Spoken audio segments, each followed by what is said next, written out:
All right. So without any further ado, let's start. Yesterday's slide was this, just for reference. We discussed this, how the hair cells are stimulated.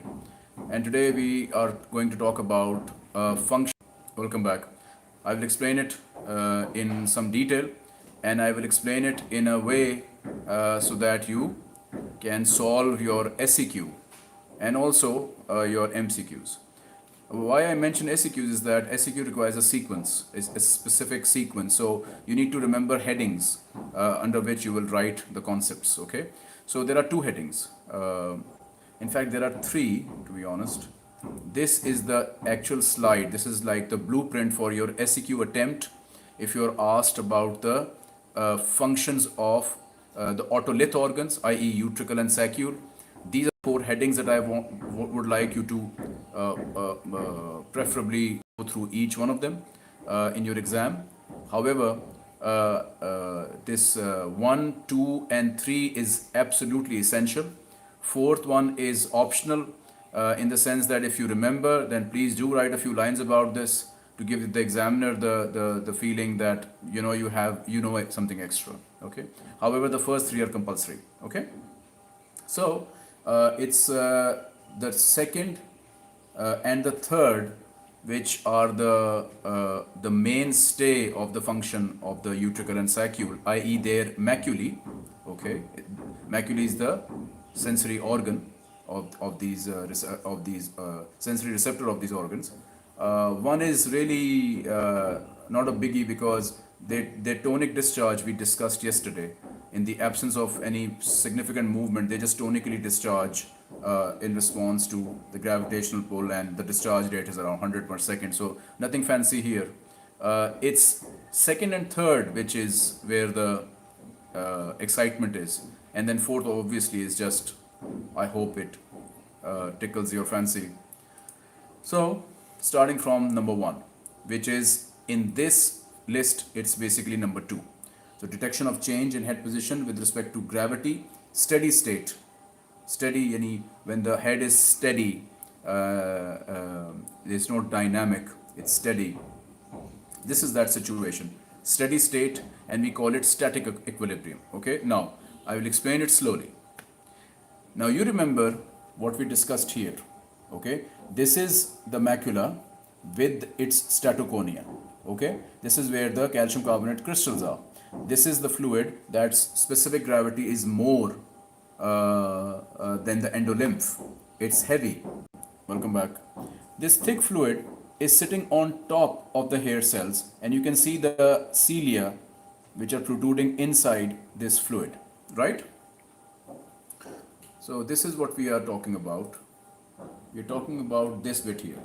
Okay, this is where the hair cells through their cilia protrude into the jelly-like statoconia, overlying statoconia. Are you with me?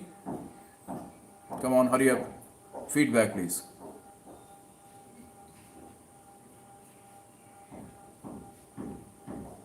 Okay. What do you? Okay.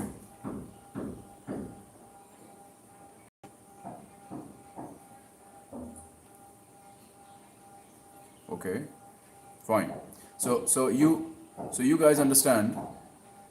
So you guys understand how statoconia is physically, right? Today we're going to talk about how it behaves, right? Now, look at this subject. She has her head. Hold on. She has her head straight on the neck. Nothing is going on. She's at rest. So the 100 impulses per second thing is going on right now. The otolith organs are discharging at a rate of 100 impulses per second. Now, what happens is this happens. She tilts her head forwards and downwards, but in a steady way. No jerks, no sudden movements, no surprises, just simple, mundane bending of the head forwards. Okay? So this, if I were to draw her axis, this is the simple sort of axis along which she's bending her head, right? And why do we call it static? You will learn this in a bit. Okay, right. Now, when she's doing this maneuver, imagine what her otolith organs would be doing. Okay, since this is the horizontal axis along which she's tilting her head, it's, may I ask you, which one of the otolith organs will be operable in this situation? Welcome back. My question was, right, Noor. Okay, Solat, Mushtaq. Hurry up, hurry up. More feedback, please. Raza. A couple more, please. Malaika, Rauf, MT. Good, good. So it's utricle. We know utricle operates in the horizontal and sacule operates in the vertical axis. Fine, good. So now just concentrate here. Now this was the position of her macula. Let's say one macula. Okay. This was when her head was in this situation. Now she has tilted her head, so obviously the macula will tilt with her head because it's in her head. It's in the middle ear here, right? So when she tilts, the macula tilts as well. But the point is in the detail here. When she tilts this, when she makes this, when she does this maneuver slowly, the statoconia on top, look, it literally looks like the toothpaste I mentioned yesterday. The macula, the statoconia flows over the hair cells in the direction of the movement. Who is with me? Is this clear? You would say this is a very simple point, and it is. Right now it is simple. But when we put in the other scenario, you will need to have a very spiffy understanding of this particular process, right? So you understand, I'm repeating now, you understand that when the head is moved slowly, yes, when it moves slowly, the statoconia flows on top of the hair cells in the direction of the movement, right? Hence, why the emphasis is, so it bends the cilia in the direction of the movement.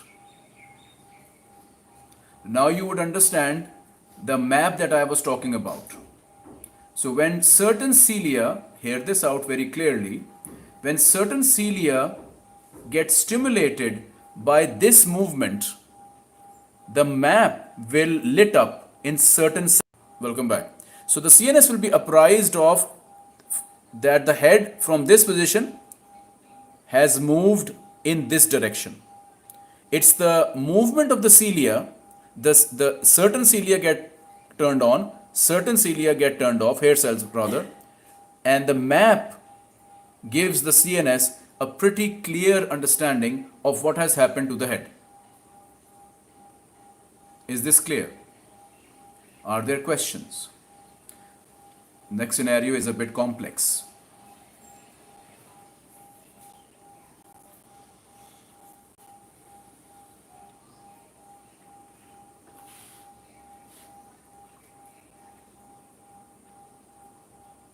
Okay. Okay. One at a time.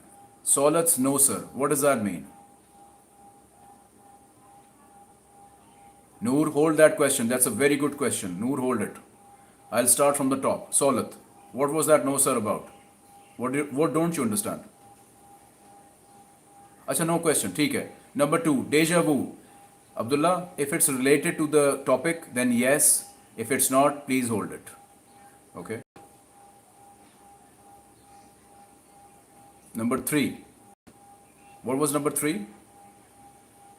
Come on, the chat disappears, okay? You need to repeat the question. Third question was something like what happens before the movement?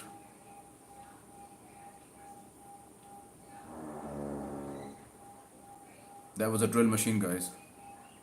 Hello. Third question. What happens at the start of the movement? What do you mean, Mushtaq? एक minute Muaz, एक minute, wait. What happened at the start of the movement? What happens at the start of the movement is it starts just flowing with the movement. So remember, it's under gravity. So when you change the gravity by bending the neck, the gravitational pull, obviously first it's in the horizontal, now it tilts in the slight vertical downwards. So obviously the fluid will follow the gravitational pull and flow downwards, right? It's just like a toothpaste on top of a toothbrush. If you hold the toothpaste on top of a toothbrush like this, I don't have a toothbrush right now, but let's say this is my toothbrush, right? The pink thing is the brush part, and on top, welcome back. If I were to tilt my toothbrush like this slowly, it will flow forwards, right? It will flow from here towards this direction. Yes?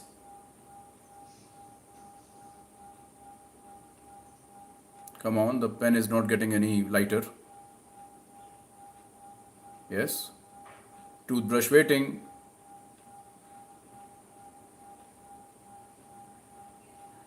Good. And if I were to really do this, you would understand that in my example, the toothpaste would actually fall off the toothbrush. Just to Abdullah, we are not supposed to mention brands, okay? So it will just fall off. Of course, it doesn't happen here, but just to give you the effect of gravity on the jelly-like substance, it behaves in a similar way, right? Okay.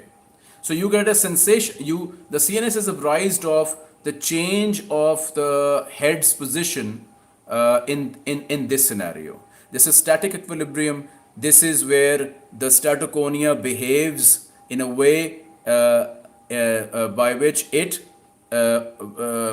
flows in the direction of the movement.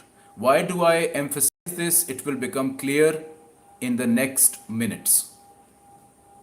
So, when the statoconia flows in the direction of the movement, nothing spectacular happens. The CNS just gets to know, okay, she has bent the head, right? Now, if this is clear, before I go on to the next slide and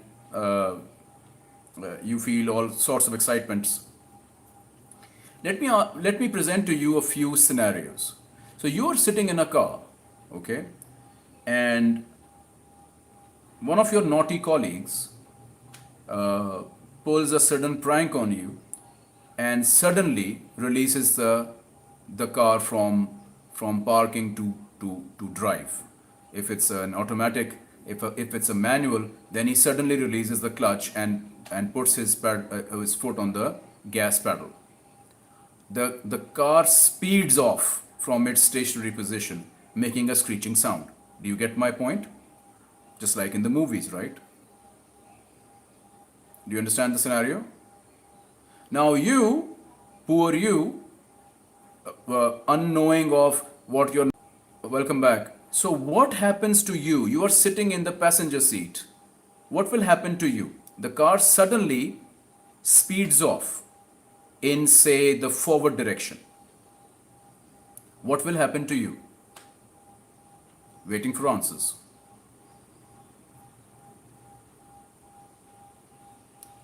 The head and the body falls backwards first, yes. Now be careful. You hit the dashboard when the car speeds forward. Muaz? Then what happens when the car suddenly brakes? We can go on like this. Yep. You need to now remember that, just imagine you're sitting in a car and it suddenly accelerates. Suddenly, it's stationary and it suddenly accelerates. Even if it's going on a constant velocity and it suddenly accelerates for some reason. Okay, Ibtisam, let's not accident right now. You can sort out your naughty colleague later on. So when it brakes, you go forwards, right? And hit the dashboard. But when it accelerates, you tend to fall You tend to rock backwards, right? Right? When the car suddenly moves forward, you tend to go backward. Now, why is that? Please do not answer that, try to answer that question right now. It's just a question for your imagination. We will solve it in the next slide. This is scenario number 1. And by the way, if you really think about it, there are actually two things that happen. One is you rocking back and you can't really help that. But then you also autocorrect. Your body autocorrects. And you then steady yourself, don't you? And it's automatic. Now imagine the same scenario but really slow it down in your heads. When he sped up the vehicle, you rocked back, and then within seconds you sort of quote unquote auto-corrected yourself, didn't you? And then you maintained your posture and moved a bit forwards. Yes? Welcome back. So keep that in mind. Keep that in mind when we solve this puzzle. Okay? What really happened? Okay? Now, the second scenario is you must have seen the 100-meter race. Not the other variety, the marathon. The 100-meter race, the fast one. Ever imagined why the... I was very clear, Noor, not to try to answer the question. We will take your answers, inshallah, in the next slide. Okay? Now, concentrate on scenario 2. Second scenario is the athlete who is participating in a 100-meter race, right? Now, this person, do you see them standing straight or bent down in a very convoluted sort of posture? Something like this. Yes? Is this something that you see? They're bent forwards, right? They're bent forwards, they're kneeling down, bent forwards, leaning forwards, right? And then when they start off the race, they keep on leaning forwards and being bent. They're not straight, they're bent. Yes? Now you have the picture in front of you. What is happening in these two situations? Let's go over them one by one. Okay? The first situation which we have done, this one, is the steady state scenario. The steady state scenario, where static equilibrium is the rule. Okay? However, these two discussions that we just had, the moving car and the 100-meter race, these are scenarios of linear acceleration, not steady state. They involve acceleration. So the things are changing, right? It's a moving, changing scenario. Hence the word dynamic equilibrium needs to come into play. So what happened here is, in steady state, static equilibrium, welcome back, nothing really happened, and she was able to hold this new position gracefully, in balance, no change in posture, nothing. She was in static equilibrium, right? Now, what happens in linear acceleration when the whole thing is moving? You must understand that when things are moving and you have real-time situations, as they say these days, in real-time situation, the CNS is presented with numerous challenges. And you will learn this as we go along, sensory and motor physiology. The number one challenge is transmission of information in real time.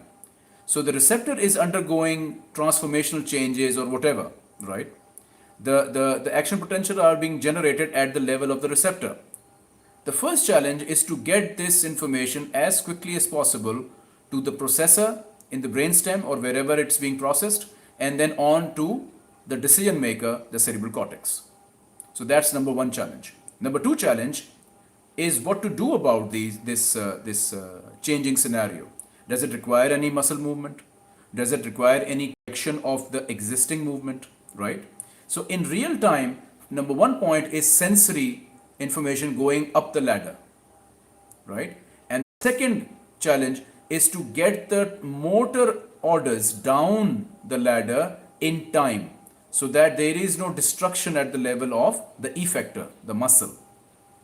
So in linear acceleration, this discussion I just presented to you is a challenge for the CNS, because in linear acceleration things are moving fast like this, and dynamic equilibrium needs to be established, else you won't be able to run like this, run fast, that is. Okay, now let's solve the moving car example first.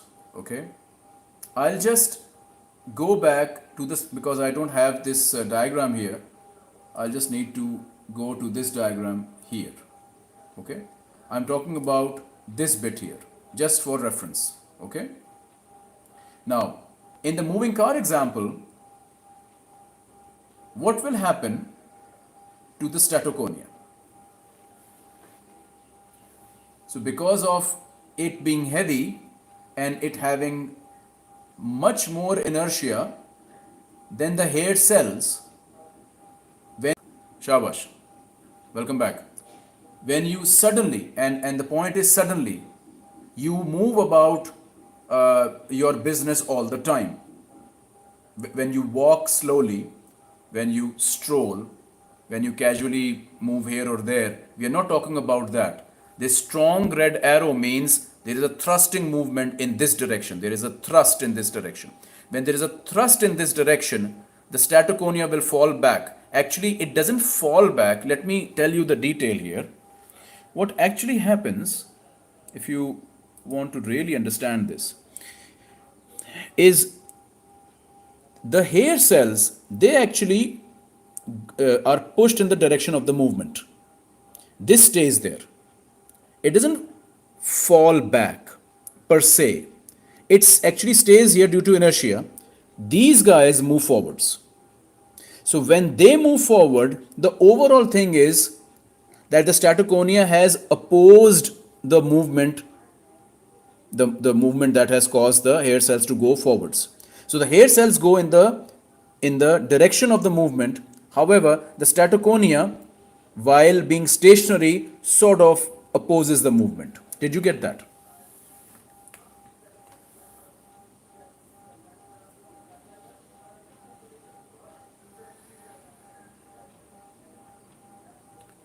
Okay, I need almost a roll call right now.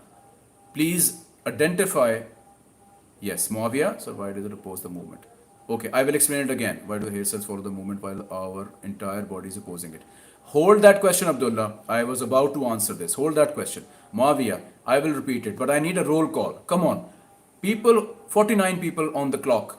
Tell me, did you understand why the statoconia would oppose the movement in this scenario?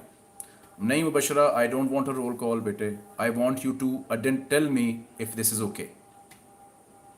Do you understand, all of you, that why did statoconia oppose the movement in the sudden jhatka scenario?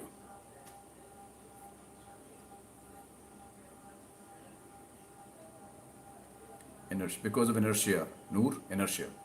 I will repeat it. Okay.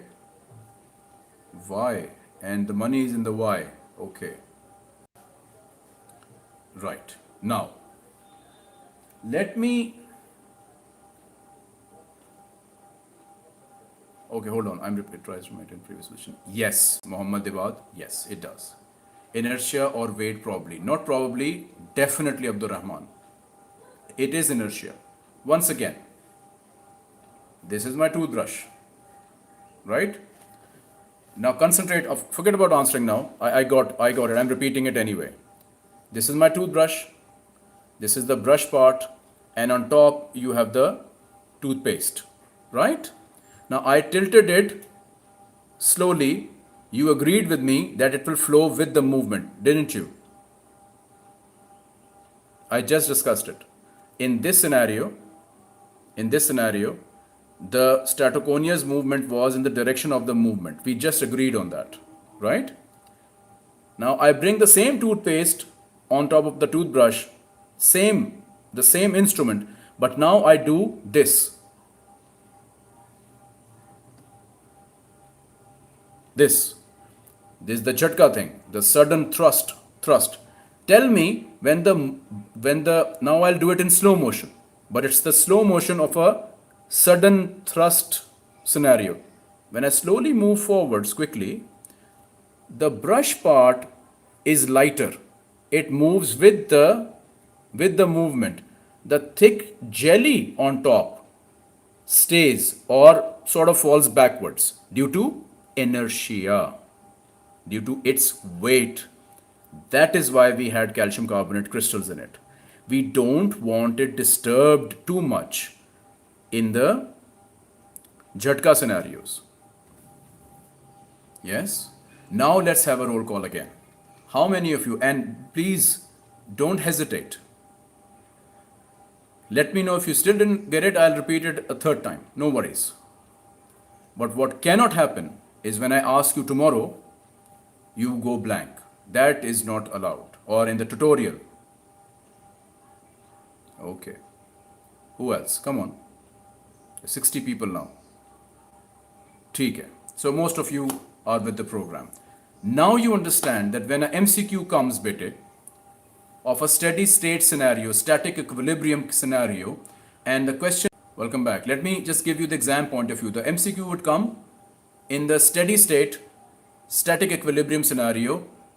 The flow of the statoconia is in the direction of the movement, is in the opposite direction of the movement, does not move at all, and then two very funny looking options.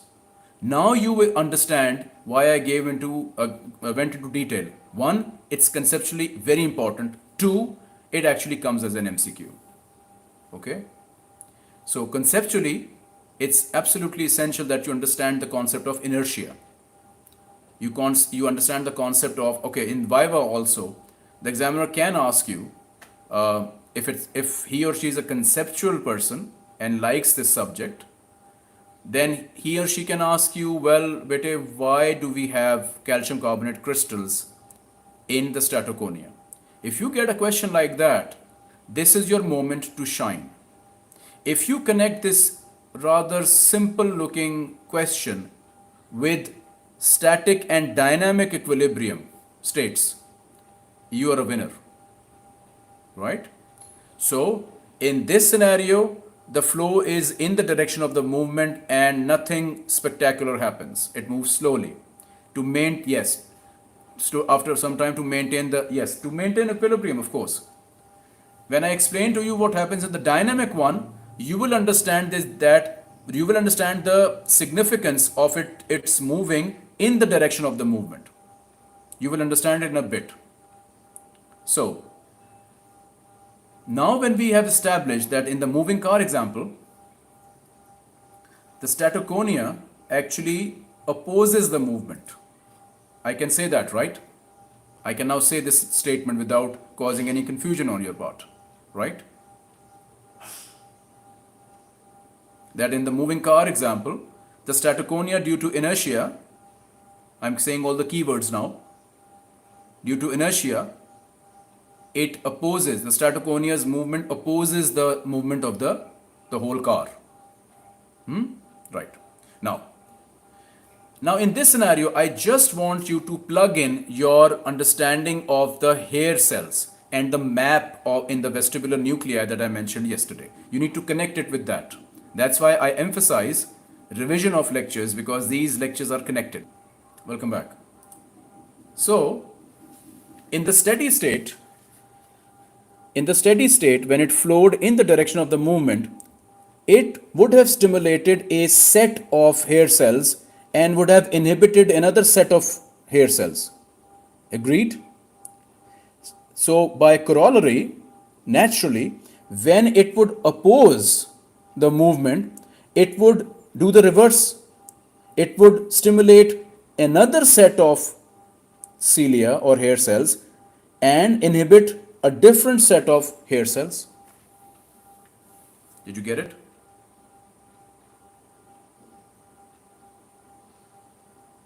It's like you're pushing a different set of buttons. I will repeat, Noor. I will repeat. It's like, look, you have a switchboard here, right? You have a switchboard. You pressed this button and did not bother pressing the rest of the two. There are 4 buttons, for example. Just imagine there are 4 buttons, right? So these are the 4 buttons here, right? Let me just draw them. This is important. Okay? So this is button 1, button 2, button 3, button 4. Please don't mind the lack of symmetry. I am discussing this now. So the steady state scenario, say the statoconia stimulate, the movement of statoconia in the steady state stimulated this one here and inhibited this and this. So in the vestibular map here, these 2 stimulations will be represented and these 2 inhibitions would be represented, right?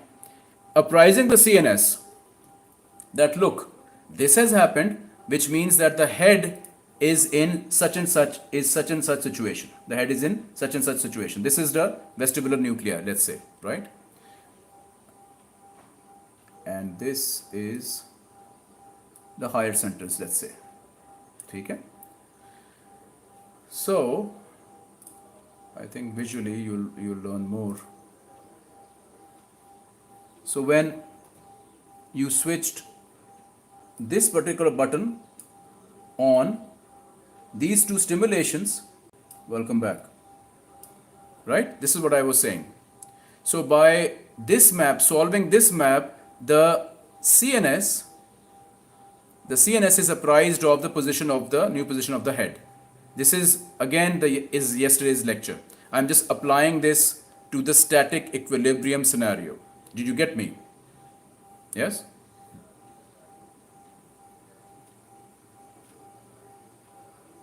Feedback. Right. Now all I have to do, guys, is reverse it. Why reverse it? Because when the moving car example, you refer to that, the statoconia actually did not favor the movement. It actually fell or moved against the movement. So these 2 will be inhibited and these 2 will be stimulated. I'm simplifying things, obviously, just so you understand. You get it now, right? I hope you get it now. The circuit diagram is in front of you. The movement against the movement, the statoconia moving against the movement, would flip this diagram, surely.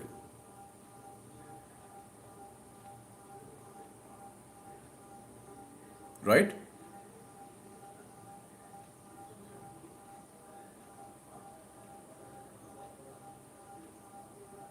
Waiting for feedback. More feedback, please. Ask me a question now, because I need to now connect it with why did you fall back?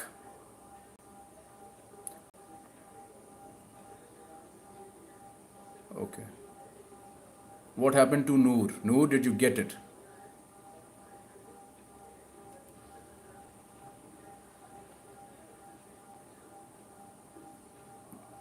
Noor, okay.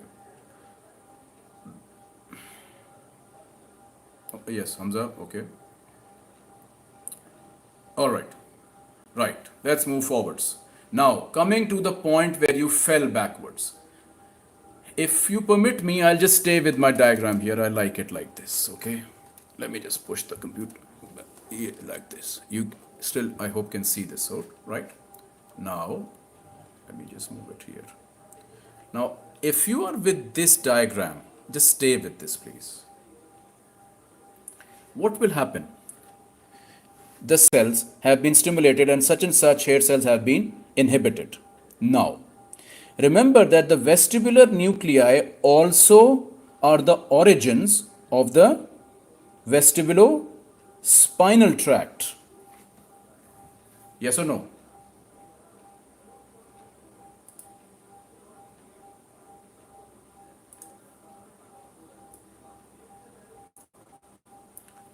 Yes?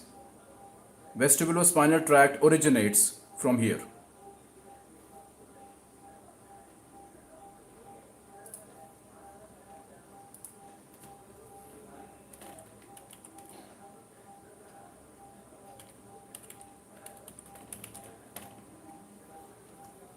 Okay?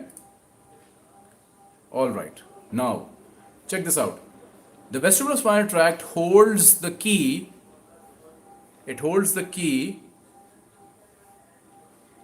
to the anti-gravity postural muscles, right?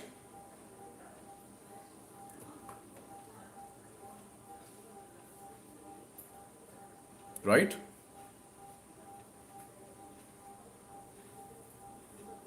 We did this in the descending tracts.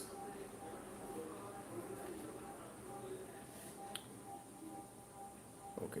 What about, come on, this is new information, guys. I need some more feedback. Come on. Okay. Some more feedback, please. Right. Okay. Now let me just connect the dots here. When certain hair cells get stimulated and others get inhibited, the vestibular nucleus obviously gets stimulated in a specific way. The nuclei, some portions of the neuronal cells inside this vestibular nuclei, they are stimulated while others are inhibited. Yes? So then, the tract which is originating from the vestibular nuclei, also gets stimulated, mark my words now, the vestibular fibers to certain muscles will get stimulated while the others will be inhibited. So, such that in the moving car example, when the car sped off initially, welcome back, that was a very bad break, yaar. Anyway, so when the car sped forwards, the Stratoconia fell backwards, it stimulated the vestibular nuclei in a specific way. This specific way dictated.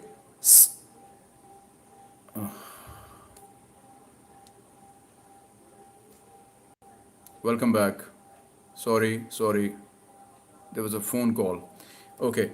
So this specific stimulation of the vestibular nuclei dictated specific anti-gravity muscles under the influence of vestibulospinal tract to be stimulated while others were temporarily inhibited. That is why you fell backwards. Temporarily. You fell backwards temporarily. I am waiting for questions now.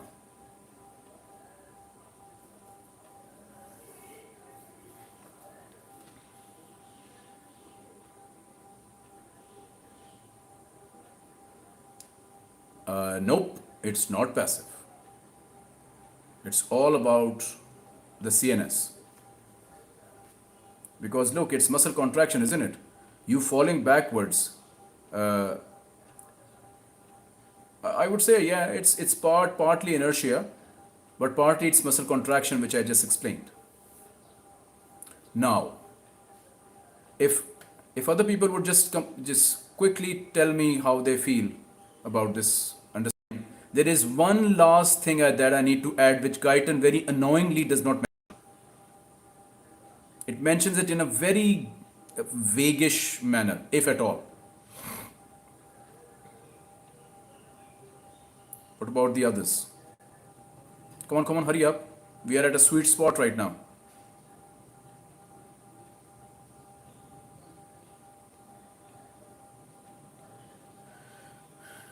Right. Okay. Malaika, what didn't you get? Okay, most of you have got it. Abdullah, I'm with you on this one. Guyton is, although he was a neurosurgeon turned neurology research pro, but somehow in some cases he does not describe a lot. In muscle spindle also there is a fuzziness, and here as well. In vestibular apparatus, there's a fuzziness. Anyhow, that's why we are here. So, Malaika, you can ask me a question later on, bete, on WhatsApp or in the comment section, wherever. But since most of the colleagues are with the program, how muscles that work against gravity cause backward movement? Welcome back. Malaika, if you can just quickly think about when you fall backwards, it can't be flexors, right? They're extensors that extend the body in that posture, right? If you think about it, you'll get it, right? If that is the confusion, that's a simple confusion. Now, one last thing is, how do you autocorrect? Remember, there's an autocorrect component. It is much more clear when I tell you a third scenario. It will be very clear, hopefully. So you're standing somewhere admiring some scenery or a tree or a bird or whatever, and you are completely no, Abdullah, it's the extensors bit. So coming to the example, you are completely absorbed in a scenario. You're looking somewhere and you're completely absorbed. A friend of yours sneaks close to you from the back and suddenly pushes you forward. Yes? Now, two things will happen before you obviously break his teeth. Two things will happen physiologically. First, if you were like this, you will fall forwards. But then you will fall backwards. Is it true or not?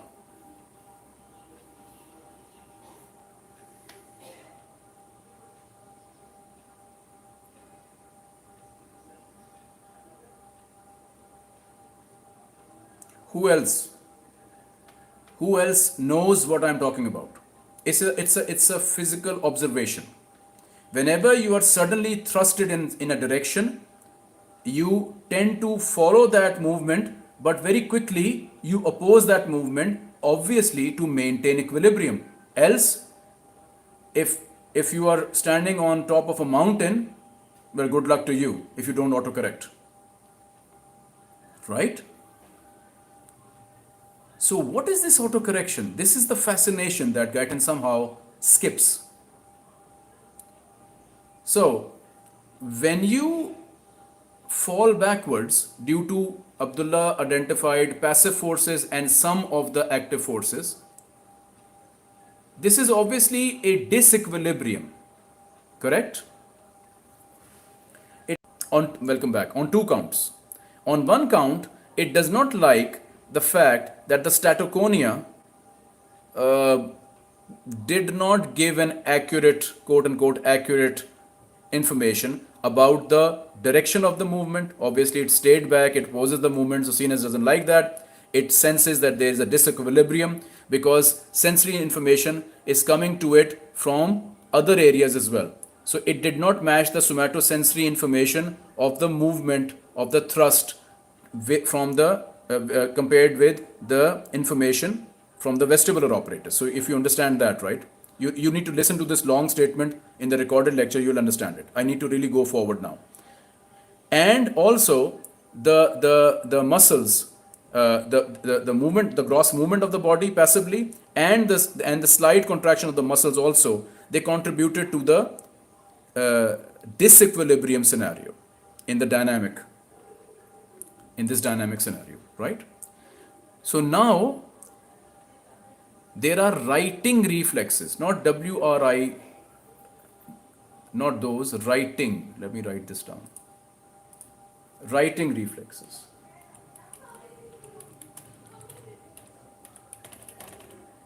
Writing reflexes. Bilkul. These are where the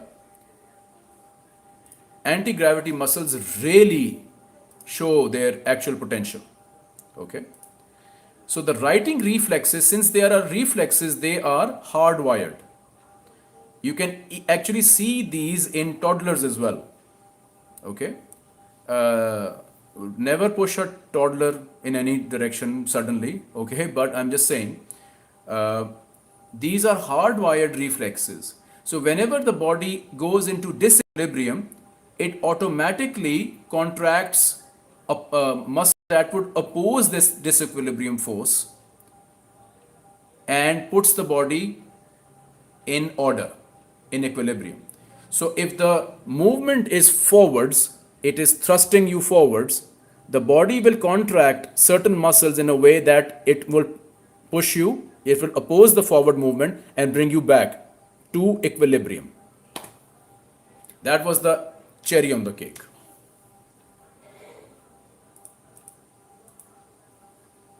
Okay? So we have solved the moving car. Welcome back. Now you should be able to tell me the second scenario yourself. In the 100-meter race, why do these people need to, they have to bend forwards to start the race, but then when they achieve a certain speed, then they can be straight and they run straight and they strive and whatever. But when they start the race, they have to bend forwards. I couldn't find a copyright free image in which they show the athlete sitting down ready for the race with his head down. I couldn't find an image, but you know what I'm talking about. When they start the race, they are on the floor, knees down, and head is down.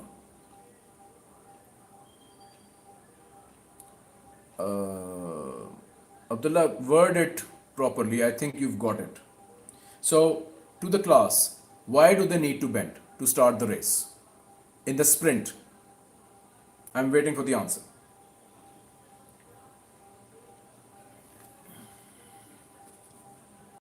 Welcome back.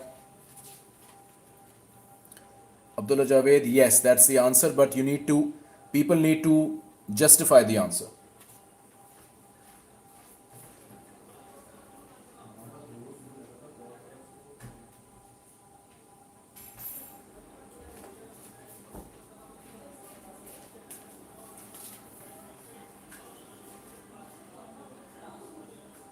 Right. It would be nice if you can bring in the macula. Bisma. Yes. Macula doesn't slow down now. That's not an accurate description, Bisma. Just dig into it, bete. Tell us how will the macula oppose athlete?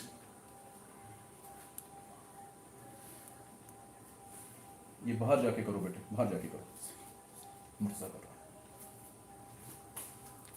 If the athlete were to be erect, straight, why would the macula oppose or work against this person? People are saying it, but they're not saying it in one line.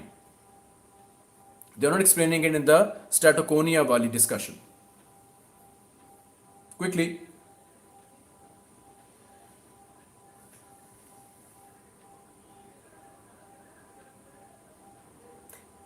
So, not the gelatin, not the gelatin, the statoconia. Yes. So, fine. I think you guys may not be wording it properly, but I think you understand the concept. Let me just gel it together by saying it in one sentence. They need to bend, because if they don't do that, the statoconia will fall backwards because of the sudden thrusting movement when they start running quickly, suddenly. It is similar to them being pushed from the back, just like we discussed. It's similar to the moving car example, right? Welcome back. So the statoconia would fall backwards and all sorts of writing reflexes will oppose this forward movement. That is why they need to bend down to sort of neutralize, that's the word, to neutralize the statoconia's movement, so that the initial part of the race could be negotiated without the writing reflexes kicking in. Once, ये बात समझ, did you get that?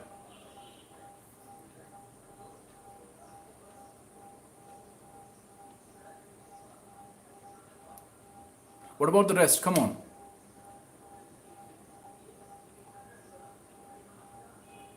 Excellent. Yes, Moaz, well done. Yes, in the initial. So it's all about that initial part. The 100-meter race, it's all about the initial part. This is where if you don't assume the bent posture, the statoconia will oppose it through the writing reflexes. However, this is new information coming up, so listen up. When they assume a certain velocity, constant velocity, no acceleration. This is acceleration. This is acceleration. Slowing down, when they slow down at the end, that is deceleration. Okay, that is also when the statoconia will kick in. This is where the statoconia will kick in because it is following gravity, and acceleration is its focus. However, in the middle of the race, from the start to the end, in the middle here, when they assume velocity, constant acceleration or velocity, the otolith organs do not detect it. This is new information for you. So now you solidify the concept of the functions of the macula. The macula detects acceleration or deceleration, not velocity. Yes? So you would see yes, in the middle the acceleration is not there. It's velocity, it's constant.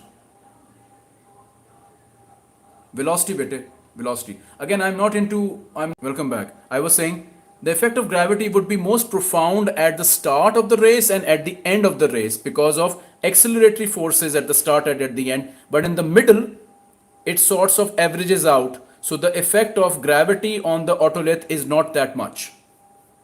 So the guy can not bother with the otolith and just run the race and try to win it.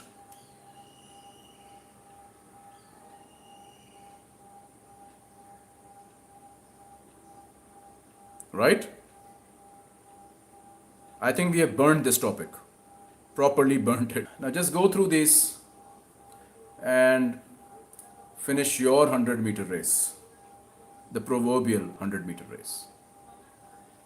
This should be now chicken feed for you. Come on. Let's have it. Read it. Memorize it if you may. You should never forget these 4 lines now.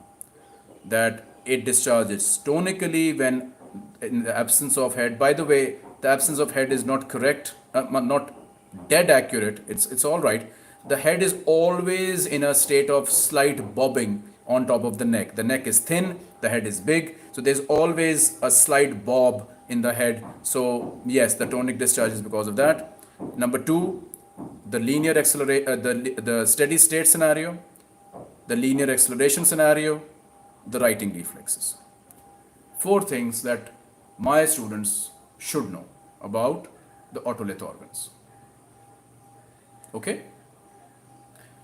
Final point is that all this excitement travels upwards as well to the cerebral cortex, to somatosensory cortex, and this is how you get a sensation, you get a feeling of balance or disbalance. You wouldn't feel a thing and you'll be on the floor hitting whatever objects in line if this whole thing from vestibular nuclei is not transmitted to the somatosensory cortex. Okay, so remember, a copy goes to the somatosensory cortex to appraise you, i.e. the conscious you, of the sense of equilibrium or disequilibrium. Okay, right.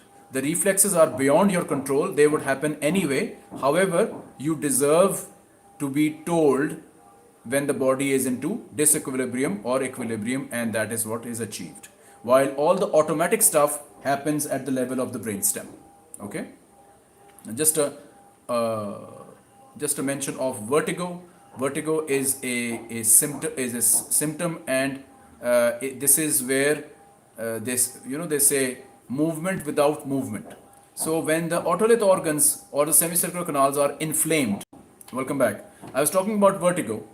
It is the movement without movement, i.e. when imagine the otolith organs are inflamed, there's something wrong with them. So the hair cells would discharge erratically and cause the sensation of movement while actually the body is not moving. So it's not the gravitational pull which is altering, which is triggering the discharge of the hair cell. It's actually inflammation of the hair cell which is causing it to discharge. It's kind of cool to understand this, right? It really cements the whole information that it's all about the hair cells. Your feeling of the movement, your feeling of equilibrium or the lack of it is actually the cells, isn't it? Whether they are triggered by gravity or whether they are triggered by inflammation, it really is the same thing, right? So vertigo anyway is a clinical disorder where the person will say that Dr. Saab, मुझे चक्कर आ रहे हैं. I feel dizzy, right? I feel like the room is spinning. This is vertigo. And in most probability, if it's not too serious, it's a problem with the vestibular apparatus. It can be an issue with the vestibular nuclei or the tracts in between. Okay, right. So I think we have finished this off. The next topic is semicircular canals, which I think I will not go into today.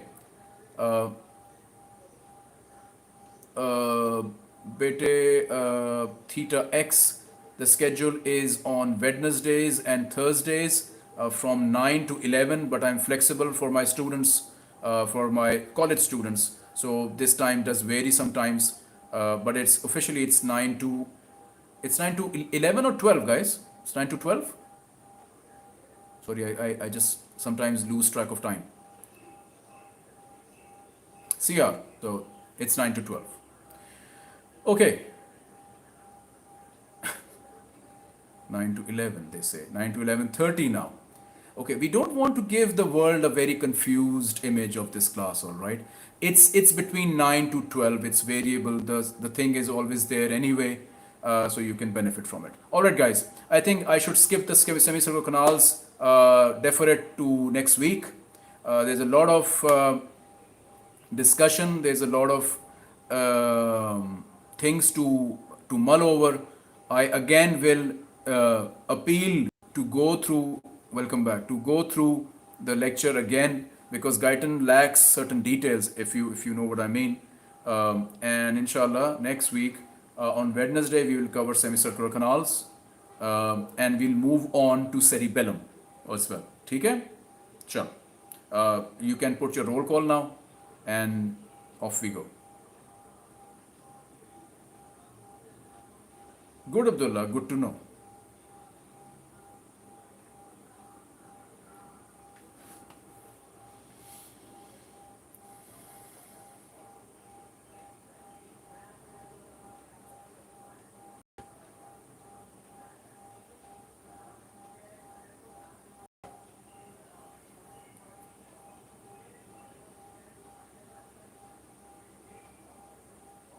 Okay, there are about 63 people, so I think you're okay now.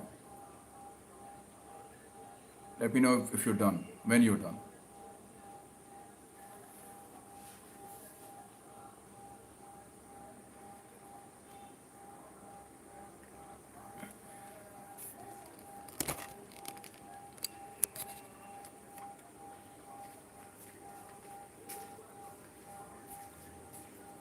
Chalo, okay guys, see you next week. Assalamu alaikum.